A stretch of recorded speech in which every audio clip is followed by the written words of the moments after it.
श्री कृष्ण और राधा का प्रेम अद्भुत, अलौकिक और दिव्य था। लेकिन उन्होंने राधा से विवाह क्यों नहीं किया? यह प्रश्न सदियों से भक्तों और विद्वानों को रहस्य और जिज्ञासा से भर देता है। इसका उत्तर कई आध्यात्मिक और सांस्कृतिक दृष्टिकोणों से समझा जा सकता है। राधा और कृष्ण का प्रेम सांसारिक नहीं, बल्कि आध्यात्मिक था। विवाह एक सांसारिक बंधन है, जिसमें सामाजिक नियम और कर्तव्य आते हैं। लेकिन राधा कृष्ण का प्रेम इन सांसारिक बंधनों से परे था। वे प्रेम की उस अवस्था में थे जहां आत्माएं एक दूसरे में विलीन हो जाती हैं, इसलिए उन्हें विवाह की आवश्यकता नहीं थी। भगवान श्री कृष्ण इस धरती पर एक विशेष उद्देश्य से अवतरित हुए थे, धर्म की स्थापना और अधर्म का नाश।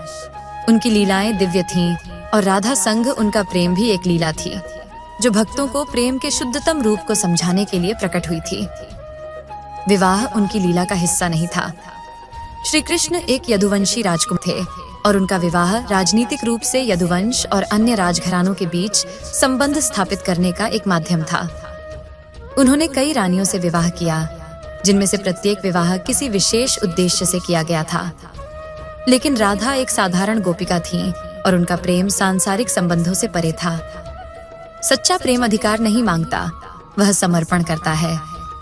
राधा और कृष्ण का प्रेम उस अवस्था तक पहुंच चुका था जहां कोई बंधन आवश्यक नहीं था। यह प्रेम इतना शुद्ध और परिपूर्ण था कि विवाह जैसे किसी बंधन की आवश्यकता ही नहीं रही। राधा प्रेम की चरम सीमा पर थीं। वे कृष्ण में ही विलीन हो चुकी थीं।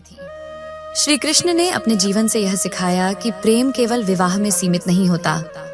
यह एक अनुभूति है, एक दिव्य ऊर्जा है जो किसी भी सांसारिक बंधन से परे है।